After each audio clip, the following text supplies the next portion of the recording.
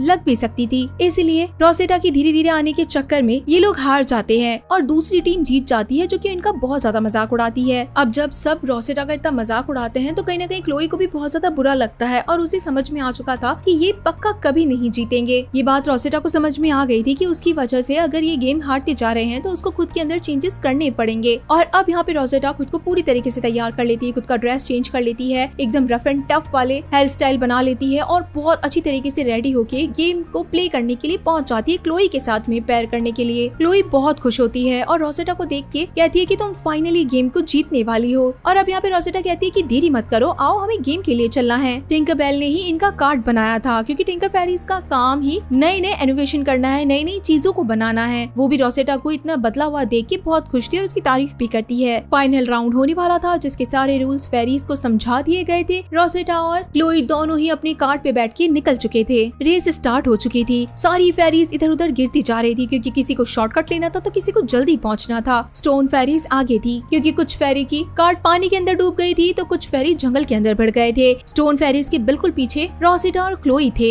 अगर इन्हें जल्दी पहुंचना है तो ये मड माउंटेन का सहारा ले सकते हैं, लेकिन क्लोई को पता था कि रोसेटा को वो चीज बिल्कुल नहीं पसंद है तो वो कभी भी शॉर्टकट नहीं लेगी। लेकिन इस बार रोसेटा खुद तैयार थी उस माउंटेन से गुजरने के लिए, जिसके बाद इन दोनों ने शॉर्टकट लिया। एक बहुत ही ज्यादा दलदल रास्ते से इन दोनों को गुजरना पड़ा। रोसेटा पूरी तरीके से कीचड़ में भर गई थी, फिर भी इन दोनों ने बहुत ज्यादा फन किया और लीड करके ये लोग आगे निकल गए। स्टोन फेरीज ने अब चीटिंग करना शुरू कर दिया था, इसीलिए रोसेटा और क्लोई की कार्ट को उन्होंने मैजिक से नीचे गिरा दिया। ये बात सबको पता चल गई थी, इसलिए ये दोनों गुस्सा भी बहुत ज्यादा करते हैं। रिजल्ट का टाइम आ चुका था। क्वीन को भी सारी बात पता चल गई थी कि स्टोन फेरीज ने चीटिंग करी है, इसलिए वो विनर गार्डन फेरीज को बनाता है जिन्होंने बहुत जेन्युइनली इस रेस को जीता था। गार्डन फेरीज के जीतने पे सब बहुत खुश थे, उन्हें बहुत ज्यादा मोटिवेट करते अप्रिशिएट करते हैं। रोसेटा को कभी नहीं लगा था कि वो इतनी गंदी होके भी इतनी ज्यादा कभी खुश हो पाएगी। इसी के साथ में गाइस ये बहुत अमेजिंग शॉर्ट मूवी यहीं पे खत्म हो जाती है। तो आप सभी लोगों को ये शॉर्ट मूवी कैसी लगी मुझे जरूर बताइएगा। तो चलिए फिर मिलते हैं आप सभी लोगों से अगली मूवी में, तब तक के लिए टाटा। अब तक हम सभी को पता था कि टिंकरबेल बस एक ही फेरी है, लेकिन नहीं, उसकी फ्रेंड्स के अलावा उसका एक और फैमिली मेंबर है जो कि उसकी सिस्टर है। इसके बारे में तो कभी किसी को कुछ पता ही नहीं था। तो चलिए फिर बिना प्रतीक्षा कराए आज हम सभी टिंकरबेल की एक और दूसरी दुनिया में चलते हैं जहाँ पे उसकी बहन भी है। मूवी की स्टार्टिंग में हमें एज यूजुअल पिक्सी हॉलो के बारे में बताया जाता है, यानी कि फेरीलैंड जहाँ पे सारी फेरीज रहा करती थी और अपना अपना अलग अलग काम किया करती थी। और इसी के साथ में एक और आइलैंड बताया जाता है जो कि बिल्कुल ठंड से ढका हुआ था, जिसका नाम विंटरवुड था। पता चलता है कि वहाँ पे इतनी ज्यादा बर्फ है लेकिन फिर भी वहाँ पे फेरीज रहती है। टिंकरबेल वाले आइलैंड के अंदर सब वहाँ पे बास्केट बना रहे थे क्योंकि विंटर आइलैंड के अंदर कोई भी बास्केट नहीं बना सकता, वहाँ पे काफी ज्यादा ठंड रहती है और वहाँ पे इस तरीके के पेड़ भी नहीं उगते हैं। टिंकरबेल हमेशा से ही विंटरवुड जाना चाहती थी क्योंकि उसके बारे में उसने बहुत सुना था। वो अपने दोस्तों को भी कहती है कि एक दिन वो वहाँ पे जरूर जाएगी, लेकिन उसके दोस्त मना करते हैं कि नहीं तुम वहाँ पे मत जाना, वो जगह बहुत खतरनाक है। वो जगह इसलिए खतरनाक है क्योंकि वहाँ पे इतनी ज्यादा ठंड है कि कोई भी फेरी वहाँ पे सरवाइव नहीं कर सकती है। इतनी ज्यादा ठंड में उनके पंख जम जाएंगे। जिसके बाद यहाँ पे विंटर आउल आते हैं जो कि इन बास्केट्स को लेने के लिए आए थे। ये नजारा बहुत खूबसूरत था। इसमें से एक आउल ऐसा था जो कि ढंग से नहीं उड़ पा रहा था, ऐसा लग रहा था कि अभी नया नया सीखा है। इसी के साथ में एक आउल थोड़े से और ऑर्डर्स लेकर आता है। मैरी फेरी यहाँ पे आती है और उसे ऑर्डर्स मिलते हैं कि इन्हें 20 बास्केट की और ज्यादा जरूरत है। जिसके बाद अब सारी की सारी फेरीज अपने काम में लग जाती है क्योंकि उन्हें ऑर्डर अपना जल्दी से जल्दी पूरा करना था। तभी हम एक रैबिट को देखते हैं जो कि बटरफ्लाई को खाने के लिए इधर उधर भाग रहा था, लेकिन तभी टिंकरबेल ने उसे पकड़ लिया था। उसकी एक फेरी फ्रेंड जिसका नाम फॉन फेरी था वो भी उसकी मदद करती है। टिंकरबेल वाले आइलैंड के अंदर गर्मियों का मौसम जल्द ही आने वाला था, इसलिए अब सारे जानवरों को विंटरवुड में भेजा जाना था। फॉन फेरी एक एनिमल फेरी थी, इसलिए वो सारे जानवरों का ध्यान रखती थी। सारे जानवर चले गए थे लेकिन एक रैबिट अभी भी नहीं जा रहा था। टिंकरबेल इन सारे कामों के अंदर फॉन फेरी की मदद कर रही थी और साथ ही उस रैबिट को भी भेजने में सक्सेसफुल हो जाती है। विंटरवुड बाहर से दिखने में बहुत खूबसूरत था, इतनी सुंदर, बिल्कुल व्हाइट हेवन जैसा। टिंकरबेल को हमेशा से ही इस विंटरवुड के अंदर जाना था। फॉन फेरी उसे बहुत मना करती है कि अगर तुम जाओगी तो वहीं पे मर जाओगी, इतनी ज्यादा ठंड है वहाँ पे। लेकिन टिंकरबेल तो कहाँ किसी की बात मानती है, इसलिए वो अंदर चली जाती है। अंदर जाते ही तो मानो उसका सपना पूरा हो जाता है। इतनी प्यारी ठंड, इतना सुंदर स्नोफॉल, वो बहुत ज्यादा एंजॉय करने लगती है और अगले ही मोमेंट उसके पूरे पंख चमकने लग जाते हैं। लेकिन इसी वक्त फॉन फेरी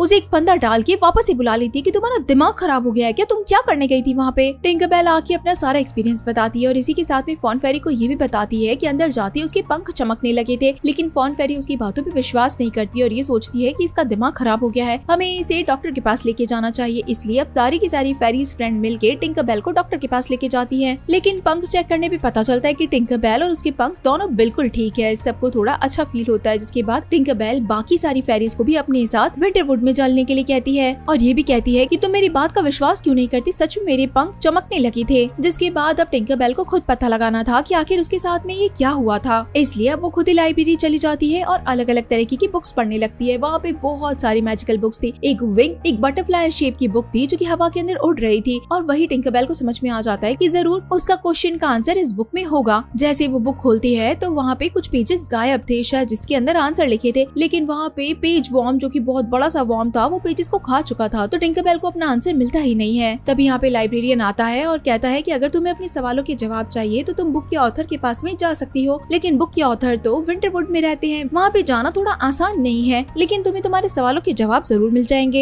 अब यहाँ पे टिंकरबेल सारी तैयारियां कर लेती है विंटरवुड में जाने के लिए, गर्म कपड़े बना लेती है, अच्छे शूज बना लेती है, भागने ही वाली थी कि तभी उसके दोस्त उसे देख लेते हैं। एक बार फिर से उसे उसके दोस्त जाने से मना करते हैं कि वहाँ पे बहुत खतरा है तो मत जाओ, लेकिन टिंकरबेल को अपने सवालों का जवाब चाहिए था और वो अपने दोस्तों से मदद मांगती है कि मेरी मदद करो और प्लीज मुझे जाने दो। इसलिए उसके दोस्त टिंकरबेल की मदद करते हैं। टिंकरबेल उसी बास्केट में बैठ जाती है जिसे आउल लेकर विंटरवुड के अंदर जाते थे। एक आउल आता है, बास्केट को उठाता है और हर जगह उड़ने लगता है और उसके बाद में सीधा विंटरवुड के अंदर चला जाता है, यानी कि टिंकरबेल को जहाँ पे जाना था वो पहुँच जाती है। इसी वक्त उड़ते उड़ते एक प्रॉब्लम हो जाती है, बास्केट नीचे से ओपन हो जाता है। जहाँ टिंकरबेल खुश हो रही थी वहीं पे एकदम से पैनिक हो जाती है। कैसे तैसे करके वो बास्केट को बंद तो करती है, लेकिन इस आउल ने भी देख लिया था कि इस बास्केट के अंदर एक फेरी बैठी है और वो भी थोड़ा सा पैनिक हो जाता है, इसलिए वो अपनी बास्केट को छोड़ देता है। अब यहाँ पे टिंकरबेल ऐसे ही इस बास्केट के साथ में कहीं दूसरी जगह पे पहुंच जाती है। टिंकरबेल सीधा बाकी टोकरियों से टकराती है और इधर उधर छुपने की कोशिश करती है। इसी वक्त यहाँ पे एक आउल पे बैठ के यहाँ के किंग पहुंच जाते हैं। टिंकरबेल अपने साथ वही बुक लेकर आई थी जिसके क्वेश्चन के आंसर वो जानने के लिए आई थी। वो बुक को खींचना चाहती थी लेकिन गलती से स्लिप होकर वो सीधा किंग के पास में पहुंच जाती है। किंग जैसे उस बुक को उठाते हैं तो कहते हैं कि इसे जाके सीधा कीपर के पास में दे आइए और अपने गार्ड को कहते हैं कि इसे लाइब्रेरी में रखवा दीजिएगा। अब टिंकरबेल को पता था कि ये गार्ड सीधा कीपर के पास में जाएगा, इसलिए टिंकरबेल भी उसका पीछा करते हुए सीधा लाइब्रेरी के अंदर पहुंच जाती है। अब यहाँ पे उसे कीपर तो मिलते ही हैं, इसी के साथ में एक और फेरी मिलती है। उसके पंख भी इतने ही ज्यादा चमक रहे थे। सेम टाइम पे टिंकरबेल के भी पंख चमकने लग जाते हैं। अब वो सीधा उस फेरी के पास में चली जाती है। कीपर भी इन दोनों को साथ साथ में ही देख रहा था। इस स्नो फेरी का नाम पेरिविंकल था। इन दोनों फेरीज के पंख एक साथ में चमकने लगते हैं। जैसे ये दोनों ज्यादा पास आती है तो और ज्यादा चमकने लगे थे। अब ये दोनों ही कीपर से जानना चाहती थी कि आखिर इनके पंख क्यों चमक रहे हैं। तब कीपर इन्हें एक स्नो टैबलेट के ऊपर बिठा के सीधा ऊपर तक ले जाते हैं कहानी बताने के लिए। यहाँ पे कहानी आना शुरू हो जाती है क्योंकि इन दोनों के विंग से काफी ज्यादा रोशनी रिफ्लेक्ट हो रही थी। एक छोटा सा बेबी जब हंसता है तो उसके हंसने से एक पार्टिकल निकलता है जिससे एक फेरी बनती है, लेकिन उस बार दो पार्टिकल निकले थे जिससे कि एक बने टिंकरबेल और एक ये दूसरी विंटर फेरी। इसका मतलब था कि ये दोनों ही फेरीज सगी बहनें हैं, लेकिन आज तक इन दोनों को एक दूसरे के बारे में पता ही नहीं था क्योंकि दोनों ही अलग अलग आइलैंड में उतरी थी। इसी वक्त यहाँ पे किंग पहुंच जाते हैं जो कि कीपर से कहते हैं कि क्या आपके पास कोई नई बुक आई है, मिस्टीरियस बुक लग रही है काफी, अगर वो पिक्सी हॉलो की है तो प्लीज आप उसे वहीं पे पहुंचा दीजिए, उसकी यहाँ पे जरूरत नहीं है बल्कि वहाँ ज्यादा जरूरत होगी। ऊपर से दोनों फेरीज किंग की बातें सुन रही थी और उन्हें लगता है कि आखिर बुक का यहाँ आने से प्रॉब्लम क्या है। कीपर अब इन दोनों बहनों को कहता है कि तुम फेरीज हो लेकिन तुम्हें अपने अपने आइलैंड में रहना चाहिए, तुम्हारे पास कम ही टाइम है साथ में रहने का। अब यहाँ पे टिंकरबेल को ठंड लगती है तो वो फटाफट से अपनी जैकेट्स पहन लेती है। पेरिविंकल अब अपनी बहन टिंकरबेल को लेके अपने घर आती है जहाँ पे वो उसे बहुत सारी चीजें दिखाती है जो कि छोटी छोटी इकट्ठी करी हुई थी। टिंकरबेल को हमेशा लगता था कि बस वही है जो चीजें इकट्ठा किया करती है। जिसके बाद में पेरिविंकल अपनी फ्रेंड से भी मिलवाती है टिंकरबेल को। यहाँ पे और भी कई सारी चीजें थी। टिंकरबेल अपनी बहन के साथ में बहुत अच्छा टाइम एंजॉय कर रही थी। ये सब मिलके स्नो स्लाइडिंग भी करते हैं और इसी के साथ रात होने पे घर के बाहर आग भी जलाते हैं ताकि टिंकरबेल थोड़ी गर्म रह सके। इन दोनों के दिमाग में एक बात चलने लगती है कि जैसे अगर इस विंटरवुड के अंदर थोड़ी सी आग जला के टिंकरबेल गर्म रह सकती है तो वैसे ही पिक्सी हॉलो के अंदर अगर थोड़ी बर्फ गिरा दी जाए तो टिंकरबेल की ये बहन आराम से पिक्सी हॉलो के अंदर आ सकती है। पेरिविंकल कहती है कि नहीं, ऐसा पॉसिबल नहीं है, कितनी देर तक आखिर बर्फ गिरती रहेगी। तभी ये दोनों देखती हैं कि इन दोनों ने जो आग जलाई थी उससे बर्फ के अंदर क्रैक आ गया था। टिंकरबेल सीधा बर्फ टूटने के चक्कर में नीचे गिरने लगती है। उसने गर्म कपड़े पहने थे तो इसलिए उसके विंग्स भी ऊपर नहीं हो पाते। पेरिविंकल के पास में भी इतनी ताकत नहीं थी कि वो टिंकरबेल को उठा सके। इतनी ही देर में कीपर आ जाते हैं अपनी कैट के साथ में, जो कि इस वक्त दोनों की ही जान बचा लेते हैं। और कीपर आके दोनों को ये कहते हैं कि अब तुम लोगों का टाइम हो गया है एक साथ में अपनी अपनी जगह पे रहने का। अच्छा होगा कि टिंकरबेल अपने आइलैंड में वापस चली जाए क्योंकि यहाँ पे रहना खतरनाक हो सकता है। टिंकरबेल बिल्कुल नहीं चाहती थी कि वो अपनी बहन को अकेला छोड़े, लेकिन फिर भी पेरिविंकल को वो गुड बाय कह के सीधा अपने पिक्सी हॉलो के अंदर लौट आती है। जाने से पहले टिंकरबेल अपनी बहन को कहती है कि तुम कल इसी जगह पे आना, मेरे पास एक प्लान है, मैं तुम्हें पिक्सी हॉलो के अंदर जरूर लेकर आऊंगी। अब यहाँ पे टिंकरबेल अपने घर पे वापस लौट आई थी जहाँ पे उसे उसके दोस्त एकदम सही सलामत देख के बहुत खुश थे और इसलिए वो अपनी दोस्तों से मदद भी मांगती है एक मिशन को पूरा करने के लिए। टिंकरबेल अपने एक काम के अंदर लग जाती कोई गैजेट बनाने में। इतनी देर में उसके दोस्त के साथ में बाकी जितनी भी फेरीज है जो उसकी फ्रेंड्स थी वो सब भी आ जाती है और टिंकरबेल की मदद करने लगती है एक टूल को बनाने में। अब तक सारी फेरीज को पता चल गया था कि टिंकरबेल की एक बहन भी है पेरिविंकल और उसी को लाने के लिए यहाँ पे प्लानिंग चल रही है। सारी फेरीज बहुत खुश थी कि पहली बार वो किसी विंटरवुड से आती हुई फेरी को अपने आइलैंड पे लेकर आएंगे। जिसके बाद अभी मशीन बना चुके थे और अगली सुबह सीधा बॉर्डर पे पहुंच जाते हैं। पेरिविंकल वहाँ पे अपने फ्रेंड्स के साथ आई हुई थी। यहाँ पे काफी सारे लोग एक दूसरे से मिलते हैं, यानी कि नई नई फेरीज जो कि अलग अलग आइलैंड से बिलोंग करती हैं। किसी को बिलीव ही नहीं था कि आखिर स्नो कैसे बन सकती है पिक्सी हॉलो के अंदर। तभी वहाँ पे टिंकरबेल के दोस्तों ने मिलकर एक बड़े से आइस क्यूब को इस मशीन के अंदर लगाया और जब पैरों से साइकिल चलाई तो उसके पार्टिकल्स निकल के स्नोफॉल के जैसे बन गए, यानी कि अब आराम से टिंकरबेल की बहन पिक्सी हॉलो के अंदर घूम सकती है। इस फेरीलैंड में उसे कोई प्रॉब्लम नहीं होगी। सब देखते रह जाते हैं कि टिंकरबेल ने कितने अच्छी तरीके से इंतजाम किया है। अब टिंकरबेल की बहन अपने आइलैंड को छोड़ के पिक्सी हॉलो के अंदर आ जाती है, लेकिन ये सारी चीज किंग के आउल ने देख ली थी और किंग का आउल उसे बताने के लिए निकल गया था। पेरीविंकल ने जो चीजें आज तक नहीं देखी थी अपने आइलैंड के अंदर, वो ये सारी चीजें यहाँ पे देख रही थी, जैसे खिलते हुए फूल, बड़े बड़े से गार्डन, रेनबो, पानी, फिशेस, बहुत सुंदर सुंदर कलरफुल चीजें वो यहाँ पे देख पाती है। अब जब पिक्सी हॉलो के अंदर यहाँ पे पेरीविंकल आ ही चुकी थी तो वो टिंकरबेल की फ्रेंड से भी मिलती है। ये सब आपस में एक दूसरे से मिलके बहुत गॉसिप करते हैं, बहुत खुश होते हैं और बहुत मस्तियाँ करते हैं। टिंकरबेल ये भी बताती है कि वो अपनी बहन को यहाँ पे कुछ दिन के लिए रोकने वाली है ताकि वो यहाँ रह के यहाँ की चीजों को एंजॉय कर सके, लेकिन पेरीविंकल की एकदम से तबीयत खराब होना शुरू हो जाती है। यहाँ पे काफी ज्यादा गर्मी थी, ये स्नोफॉल भी उसे ठंडा नहीं रख पा रहे थे, इसलिए उसके विंग्स काम नहीं करते और वो बेचारी नीचे बैठ जाती है। स्नो मेकर जो मशीन थी उससे भी अच्छे से स्नो नहीं बन पा रहा था। तभी सारी की सारी फेरीज मिलके पेरीविंकल को उठा के विंटरवुड के अंदर ले आते हैं ताकि उसकी तबीयत ठीक हो जाए। तभी यहाँ पे किंग आ जाते हैं। सब फेरीज तो डर जाती है कि जरूर आज उन्हें डांट पड़ने वाली है या कोई ना कोई पनिशमेंट जरूर मिलेगी, और इसी के साथ में पेरीविंकल को ये भी कहा जाता है कि अपने पंख ऊपर करके दिखाओ, कहीं तुमने अपने पंख खराब तो नहीं कर दिए। पेरीविंकल जैसे ही पंख ऊपर करती है, लेकिन स्नो के साथ में कांटेक्ट में आते ही उसके पंख अपने आप ठीक हो जाते हैं, वो अपने आप अच्छे से उड़ पा रही थी। तभी यहाँ पे किंग बोलते हैं कि आज की बात तुम वहाँ पे कभी भी नहीं जाओगी। तो टिंकरबेल दूसरी तरफ से ही बोलती है कि वो मेरी बहन है और हम क्यों नहीं मिल सकते। तभी यहाँ पे क्वीन आ जाती है जो कि पिक्सी हॉलो की क्वीन थी, और वो टिंकरबेल और बाकी सारी फेरीज को बताती है कि ना तो यहाँ से कोई फेरी वहाँ जा सकती है, ना ही वहाँ से कोई फेरी यहाँ आ सकती है। ये रूल किंग ने नहीं बनाया है बल्कि मैंने खुद ने बनाया है। सबको बिलीव ही नहीं होता है कि ये रूल इनकी क्वीन ने बनाया था।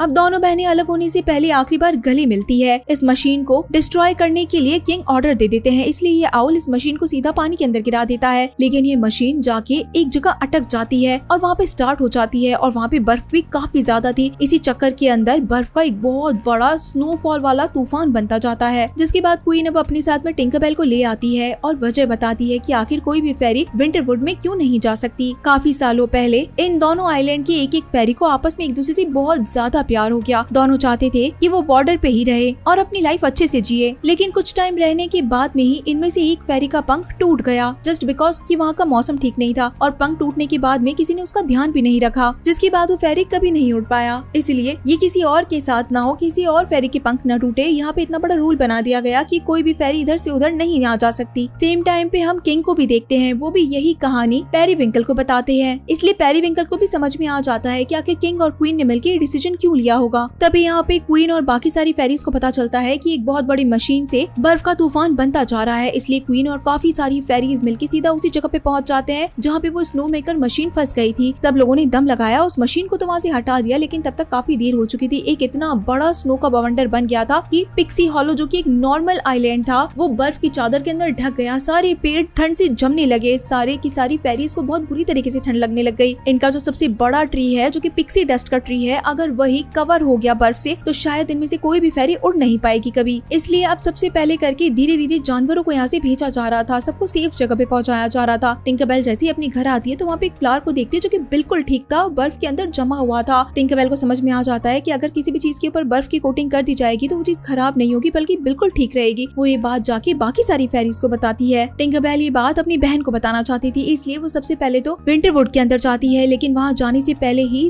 टिंकरबेल का एक पंख टूट जाता है और वो आगे नहीं उड़ पाती, उसका फूल भी नीचे गिर जाता है। लेकिन सही टाइम पे उसकी बहन यहाँ पे आ गई थी। टिंकरबेल सारी बात बताती है अपनी बहन को। अब फ्लावर इतना ज्यादा खिला हुआ था तो टिंकरबेल पूछती है कि आखिर इसकी वजह क्या है, जहाँ पे सब कहते हैं कि फ्लावर को उस बर्फ ने बिल्कुल चादर के जैसे ढका हुआ था, इसलिए वो बिल्कुल फ्रेश था। तभी यहाँ पे टिंकरबेल को भी आइडिया आ जाता है कि इस बर्फीले तूफान से अगर इन्हें अपने पिक्सी डस्ट वाले ट्री को बचाना है तो उसे कवर कर देना चाहिए, जिससे कि वो अपनी गर्माहट में बिल्कुल सही रह सकेगा। टिंकरबेल अपने साथ में अपनी बहन और बाकी सब लोगों को एक साथ ले आती है, जहाँ पे ये सब पिक्सी डस्ट को अपनी आइस और अपनी पावर से कवर कर देते हैं ताकि पिक्सी डस्ट बिल्कुल ठीक रहे। लेकिन ये ट्री इतना ज्यादा बड़ा था कि काफी ज्यादा टाइम लग जाता है इसे कवर करते करते। तभी यहाँ पे किंग आ जाता है, अपने आउल पे बैठ के और बाकी सारी फेरीज को भी लाता है और सबको काम पे लगा देता है। अब यहाँ पे विंटरवुड के किंग जो थे वो पिक्सी हॉलो की क्वीन के साथ में बाकी सारी फेरीज की भी मदद करते हैं उन्हें गर्म रखने के लिए, और इसी के साथ में बाकी सारी फेरीज की मदद से पूरे पिक्सी हॉलो को अच्छी तरीके से कवर कर दिया गया था ताकि तूफान की वजह से वो खराब ना हो जाए। यहाँ पे हम क्वीन को देखते हैं और बाकी सारी फेरीज को देखते हैं, सब ठंड से बचने के लिए अपने अपने शेल्टर में जा रहे थे। क्वीन को इतनी ज्यादा ठंड लग रही थी, तभी यहाँ पे किंग आ जाते हैं और उन्हें अपना कवर पहना देते हैं। इससे पता चलता है कि वो जो कहानी बताई जा रही थी किंग और क्वीन ने कि दो फेरीज आपस में में एक दूसरे से प्यार करते थे और एक का पंख टूट गया था, वो और कोई नहीं बल्कि यही दोनों फेरी थे, और जिसका पंख टूटा था वो किंग थे। जिसके बाद से इन दोनों ने एक दूसरे से अलग रहने का फैसला करा ताकि और किसी फेरी के साथ में ऐसा ना हो। पूरी रात सब टेंशन में निकालते हैं कि अगला दिन कैसे होगा, लेकिन जैसे ही अगली सुबह की किरण खिलती है, सूरज आता है तो उसकी रोशनी सीधा पेड़ पे पड़ती है, हल्की सी आइस मेल्ट होती है और स्नो डस्ट वापस से बनने लग जाती है। क्वीन फेरी और बाकी सारी फेरीज बहुत खुश थी क्योंकि इनकी स्नो डस्ट जो मेन फेरीज को उड़ाती है वो बनना शुरू हो गई थी, यानी कि डैमेज कुछ भी नहीं हुआ है। लेकिन टिंकरबेल सबको बताती है कि एक बैड न्यूज है कि वो कभी नहीं उड़ पाएगी, उसका पंख टूट गया है। लेकिन जैसे ही वो अपने पंखों को खोलती है तो उसकी बहन भी उसके पास आ जाती है। सारी फेरीज बहुत ज्यादा दुखी हो जाती है। क्वीन और किंग भी बहुत ज्यादा परेशान थे और इस बात को सोच रहे थे कि हमने इतनी कोशिश करी कि किसी भी फेरी का पंख ना टूटे और आखिरकार ऐसी चीज हो ही गई। अब यहाँ पे विंटरवुड फेरीज को भी गर्मी लगने लगी थी, उन्हें वापस से अपनी जगह पे जाना था। सब जाने ही वाले थे कि तभी ये दोनों जाने से पहले एक बार गले मिलती है, लेकिन तभी इनके विंग्स वापस से पहले के जैसे चमकने लगे, एक दूसरे के पास आ गए और अलग ही तरह से ग्लो करने लगे। इसी के साथ में टिंकरबेल का पंख भी रिकवर हो गया क्योंकि ये दोनों जुड़वा बहनें थी। एक तरीके का मैजिक हो गया। सब बहुत खुश थे कि टिंकरबेल का पंख वापस रिकवर हो गया। किंग और क्वीन भी इस बात को समझ के खुश हो गए थे कि किसी को भी किसी से अलग नहीं करना चाहिए, जबकि वो बहनें या फैमिली मेंबर्स हो सकते हैं या कोई प्यार करने वाले हो सकते हैं। जिसके बाद ये अपनी बॉर्डर्स को खोल देते हैं, कोई कहीं भी आ सकता है, जा सकता है, और ये दोनों भी अब साथ रहने लगे थे। सारी फेरीज एक दूसरे के आइलैंड में आया जाया करते थे और बहुत एंजॉय करते थे। और इसी के साथ में गाइस ये मूवी यहीं पे खत्म हो जाती है। तो आप सभी लोगों को टिंकरबेल की मूवी कैसी लगी मुझे जरूर बताइएगा। तो चलिए फिर मिलते हैं आप सभी लोगों से अगली मूवी में, तब तक के लिए टाटा। वेलकम एवरीवन, मैं हूँ प्रतीक्षा। गाइस हम सभी लोगों ने टिंकरबेल फेरीज की काफी सारी कहानियां सुनी है, तो ये कहानी उन्हीं में से एक है कि टिंकरबेल की फ्रेंड जो कि एक बार बागी बन जाती है और उसकी गलती की सजा बाकी सारी फेरीज को मिलती है। तो क्या वो फेरी वापस से सुधर पाएगी या फिर सबको मुसीबत में डाल देगी। मूवी के स्टार्टिंग में हम फेरीलैंड देखते हैं जो कि दुनिया की सबसे खूबसूरत जगह है क्योंकि वहाँ पे काफी सारी फेरीज रहती है। वहाँ पे काफी सारे पेड़ पौधे, खूबसूरत गुलाब, खूबसूरत फ्लावर्स, सारी चीजें थी और इसी के साथ में थी एक मैजिकल डस्ट। हर फेरी के पास में अपनी अपनी पावर्स हैं और वो पावर आती है मैजिकल डस्ट से। हर फेरी की अलग अलग ताकतें थी, किसी के पास में पानी की तो किसी के पास में रोशनी की, किसी के पास में हवा की तो किसी के पास में तेज उड़ने की। ये सारी फेरीज एक दूसरे की हेल्प करती है जिससे कि बाहर भी अगर कोई मुसीबत खड़ी हो जाती है तो ये सारी फेरीज मिलके उसका सामना करती है। लेकिन सारी फेरीज सेम नहीं हो सकती है ना, कोई तो अलग होगी। तो इसी में से एक फेरी का नाम था जरीना जो कि बहुत शैतान थी। हमेशा उसे अलग अलग तरीके के ख्याल आने लगते थे कि वो ये भी कर सकती है, वो भी कर सकती है, एक्सपेरिमेंट करना। जरीना के पास कोई पावर नहीं थी लेकिन वो एक डस्ट कीपर थी, जिस डस्ट के बारे में मैं बता रही हूँ कि गोल्डन डस्ट, जिससे कि सारी फेरीज को पावर मिलती है तो उसे संभाल के भी रखना पड़ता है, उसका प्रोडक्शन भी करना पड़ता है। जरीना उसी की फैक्ट्री में काम किया करती थी। हम यहाँ पे इस फैक्ट्री का काम देखते हैं क्योंकि जरीना अब तक फैक्ट्री में पहुँच चुकी थी जहाँ पे काम करने वालों के लिए एक जोरदार घंटी भी बजा दी जाती है। डस्ट को छोटी छोटी पत्तियों के अंदर पैक करके पूरे फेरीलैंड के अंदर भेजा जाता है। जरीना बाकी फ्रेंड्स के साथ में यानी बाकी फेरीज के साथ में अपना काम करना शुरू कर देती है, यानी कि डस्ट को पैक वगैरह करना, और मजाक मस्ती के अंदर कुछ डस्ट को अपने सर पे भी लगा लेती है जिससे कि उसके बाल गोल्डन हो जाते हैं और हवा में उड़ने भी लगते हैं। सारी फेरीज उसे घूर घूर के देखने लगती है मानो कि काम ही रुक गया, क्योंकि फेरीलैंड के अंदर नियम कायदे कानून बहुत इंपॉर्टेंट रहा करते थे। लेकिन जरीना हमेशा कोई न कोई नियम तोड़ा करती थी। इसी वक्त बातों बातों में यहाँ पे सबसे बड़े जो हेड है वो पहुँच जाते हैं। इनका नाम गैरी है और वो जरीना को अपने साथ चलने के लिए कहते हैं। यहाँ पे गोल्डन डस्ट के अलावा एक और डस्ट है जो कि है ब्लू डस्ट। वो कई गुना ज्यादा ताकतवर होती है, उसका एक ड्रॉप गोल्डन डस्ट को 1000 गुना ज्यादा पावरफुल बना सकती है। सिर्फ इसकी एक बूंद ही डाली जाती है बाकी सारी प्रीमिक्स के अंदर। गैरी को लगता था कि जरीना भले ही शरारती है लेकिन वो बहुत समझदार भी है, आगे जाके वो एक बड़ी कीपर बन सकती है, इसलिए वो उसे इसका राज बताते हैं। जरीना की क्यूरियोसिटी अभी भी नहीं रुकी थी और जरीना ऐसे ही पूछ लेती है कि हमेशा ये डस्ट गोल्डन ही क्यों रहती है, अलग अलग कलर्स की क्यों नहीं हो सकती, पर्पल, ग्रीन, रेड। तो यहाँ पे डस्ट कीपर गैरी बताते हैं कि हमारे पास में ये रूल्स आज से नहीं सालों से हैं, जिन्होंने इसके फॉर्मूला एकदम सही तरीके से बना रखे हैं। अगर इसमें छेड़छाड़ कर दी जाए तो हो सकता है पावर्स में भी फेरबदल हो सकता है, तो इनके साथ में छेड़छाड़ ना ही की जाए तो ही बेहतर है। जरीना को अभी भी लगता है कि ये चीजों के साथ में छेड़छाड़ करी जा सकती है, इसीलिए वो अपने एक बैंगल पे गोल्डन डस्ट के साथ में ब्लू डस्ट का एक डॉट लगा देती है, जिससे कि वो बैंगल इतनी ज्यादा आउट ऑफ कंट्रोल हो जाती है कि पूरी जगह पे जोर जोर से भिड़ के गैरी को भी गिरा देती है। इस बात से गैरी को बड़ा गुस्सा आता है कि जरीना तुम कोई बात समझती क्यों नहीं हो,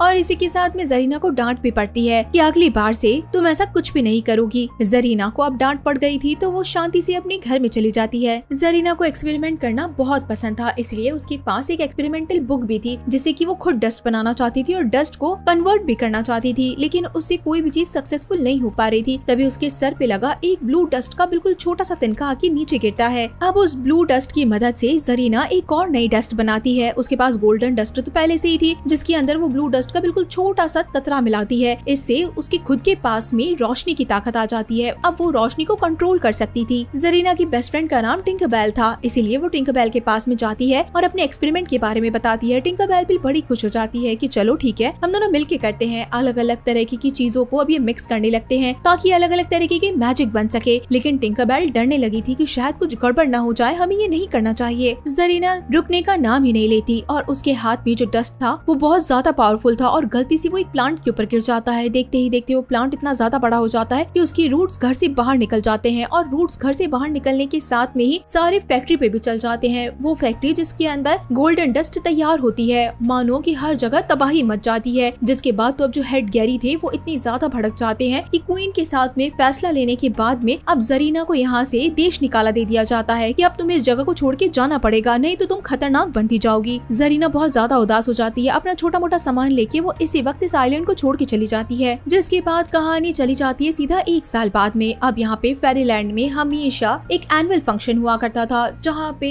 दूर दूर से फेरीज आती है। विंटर फेरी, समर फेरी, क्वीन फेरी, सारे यहाँ पे इकट्ठा थे। सारी फेरीज बहुत खुश थी क्योंकि सब अपने अपने फंक्शंस परफॉर्म करने वाले थे। टिंकरबेल का भी अपना एक ग्रुप था और वो सभी परफॉर्म करने वाले थे। जैसे कि मैंने बताया कि विंटर फेरीज का ग्रुप भी यहाँ पर आया था, तो वो भी बहुत अमेजिंग परफॉर्मेंस देते हैं। यहाँ पे सभी खुशी खुशी परफॉर्मेंस देख ही रहे थे, तो हम एक और फेरी को देखते हैं जो कि मेल फेरी था। वो वॉशरूम के लिए चला जाता है और इतनी ही देर में पीछे से यहाँ जरीना आ जाती है। जैसे कि उसे एक्सपेरिमेंट करना पसंद था, तो मानिए कि अब तो उसका एक्सपेरिमेंट बहुत ज्यादा बड़े लेवल पे हो गया था। उसने कुछ डस्ट की मदद से यहाँ पे बड़े बड़े से फूल उगा दिए थे।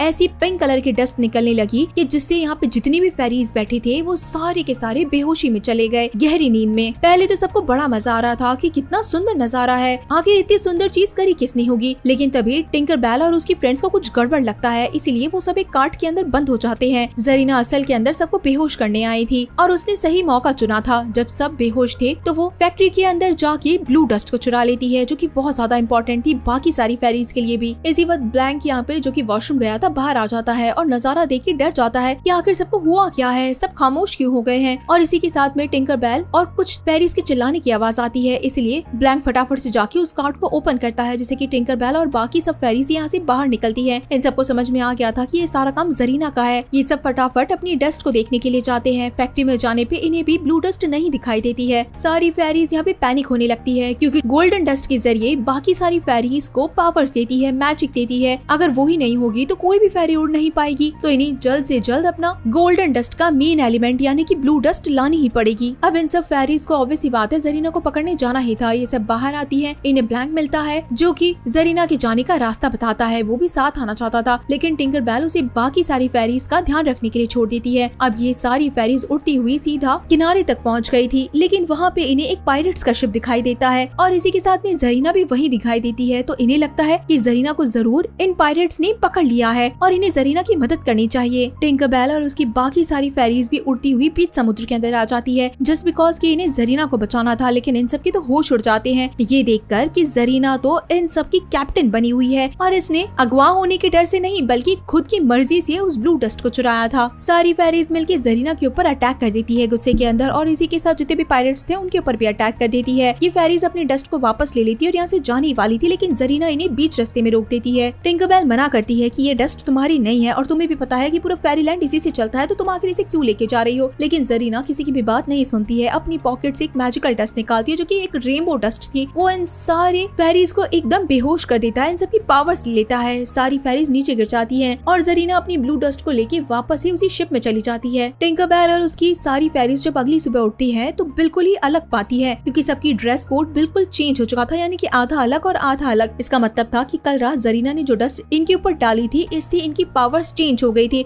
अभी अपनी असली पावर में नहीं है बल्कि कोई और पावर है इनके पास में। तो कोई भी इस नई पावर के अंदर एकदम फुर्ती से काम नहीं कर सकता था, ना ही एडजस्ट हो सकता था। सब अपनी अपनी पावर्स को चेक ही कर रहे थे और तभी टिंकरबेल को समझ में आता है कि उसे वाटर पावर मिली है, इसलिए वो बाकी सारी फेरीज को यहाँ से बाहर निकलने के लिए कहती है। लेकिन गलती से ये सभी टिंकरबेल से भिड़ जाते हैं और टिंकरबेल भी खुद की पावर को कंट्रोल नहीं कर पाती। इसी चक्कर में पत्तों से बहते हुए ये सीधे एक अंडे के ऊपर आके गिरते हैं। रोसेटा जो कि अंडे के ऊपर ही बैठी थी, वो अंडा टूट जाता है जो कि क्रोकोडाइल का था। पहले तो सब डर जाते हैं, लेकिन वो छोटा सा क्रोकोडाइल रोसेटा को खुद की माँ मानने लगा था और उसे गले से लगा लेता है। सिल्वर मिस्ट के पास में उड़ने की पावर्स आ गई थी, इसलिए वो एकदम ऊपर तक उड़ती है और उसे पता चलता है कि जो शिप है वो ज्यादा दूर तक नहीं गया है, ये आराम से उसे पकड़ सकते हैं। कोई भी फेरी अब उड़ नहीं पा रही थी, क्योंकि पहली चीज तो इनके पास डस्ट नहीं थी, दूसरी चीज इन सबके पंख गीले हो गए थे, तो किसी के पास में ज्यादा तेज उड़ने की पावर नहीं थी। इसलिए सिल्वर मिस्ट इन सबको क्रोकोडाइल के अंडे के ऊपर बैठाती है, अपने ऊपर बांधती है और सीधा शिप तक ले जाती है। यहाँ हम देखते हैं कि सारे के सारे पायरेट्स बहुत मजा करते हैं, क्योंकि इन सब के दिन बदलने वाले थे। जरीना ने इन सब से वादा किया था कि वो इन सब की शिप को हवा के अंदर उड़ाएगी, इसलिए ये सारे पायरेट जरीना को अपना कैप्टन मानते हैं। जैसे उसे डस्ट मिल जाएगी तो वो अपने एक्सपेरिमेंट से इस पूरे शिप को हवा में उड़ा सकती है। अब ये सब अपनी इस बड़ी सी शिप को लेके एक आइलैंड तक पहुँचते हैं, जिसका नाम स्कल आइलैंड था।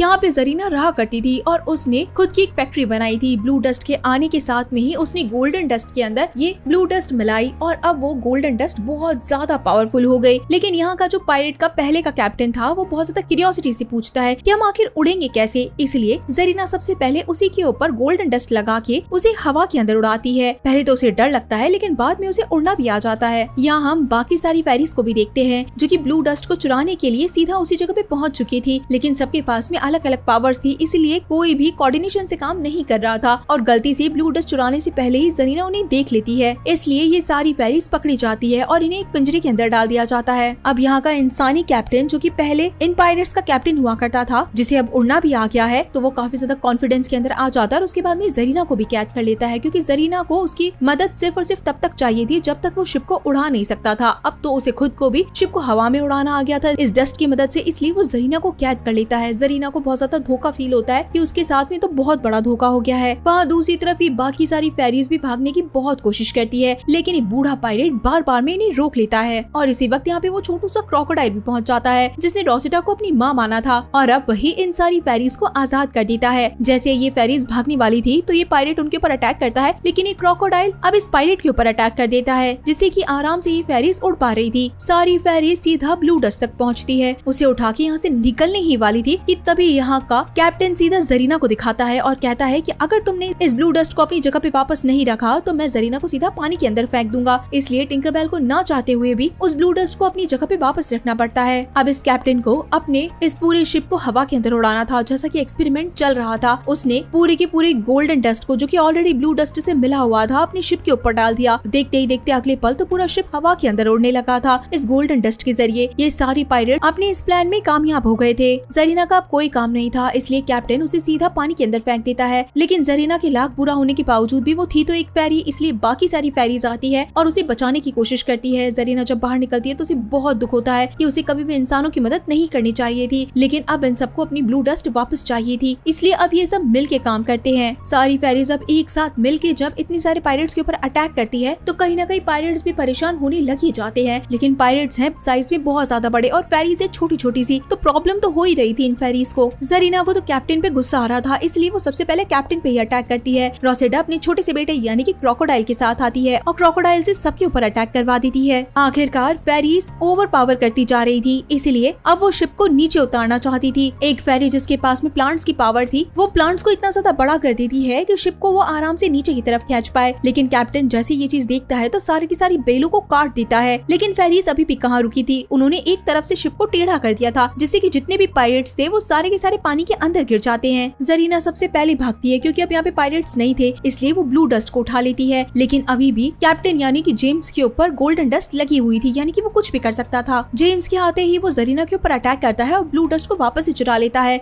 लेकिन इस बार जरीना बहुत दिमाग लगाती है, एक छोटा सा ब्लू कलर का यानी कि ब्लू डस्ट का टुकड़ा वो उठा के सीधा जेम्स की तरफ फेंकती है। ब्लू डस्ट इतनी ज्यादा पावरफुल थी कि जेम्स से वो हैंडल नहीं हो पाई और वो आउट ऑफ कंट्रोल हो गया। इतनी ही देर के अंदर जरीना ने बाकी सारी फेरीज को छुड़ा लिया, इसी के साथ में ब्लू डस्ट को भी अपने पास रख लिया और देखते ही देखते सारी की सारी डस्ट को इस कैप्टन के ऊपर से हटा भी दिया। जेम्स के ऊपर जैसे ही डस्ट का एक भी ड्रॉप नहीं था तो सारी पावर्स खत्म हो गई थी और वो सीधा पानी के अंदर जाके गिरता है। सारी फेरीज इन पायरेट्स को पानी के अंदर ही छोड़ देती है और इन सब का शिप लेके अपने साथ निकल जाती है, क्योंकि अब इन्हें ब्लू डस्ट पे मिल चुकी थी। फटाफट से इस फेरीलैंड के अंदर आके सबके ऊपर गोल्डन डस्ट डाली जाती है, जिससे कि फेरीज अपनी गहरी नींद से जाग सके। फेरीज उठते हैं और सबको एक साथ देखते हैं कि आखिर ये सब क्या हुआ था। जरीना सबके सामने थी, लेकिन टिंकरबेल आगे आती है और बताती है कि आज सबकी मदद जरीना ने करी है, तो हमें इसे वापस एक्सेप्ट करना चाहिए। जिसके बाद ये सारी फेरीज अपनी नई पावर्स के साथ में एक बहुत ही अमेजिंग सा शो परफॉर्म करते हैं जिसे आज से पहले कभी किसी ने नहीं किया होगा। इतने सुंदर शो के साथ में सारी फेरीलैंड वाली फेरीज बहुत खुश थी और ये मूवी यहीं पे खत्म हो जाती है। तो गाइस, आप सभी लोगों को ये मूवी कैसी लगी मुझे जरूर बताइएगा। तो चलिए फिर मिलते हैं आप सभी लोगों से अगली मूवी में, तब तक के लिए टाटा। वेलकम एवरीवन, मैं हूँ प्रतीक्षा।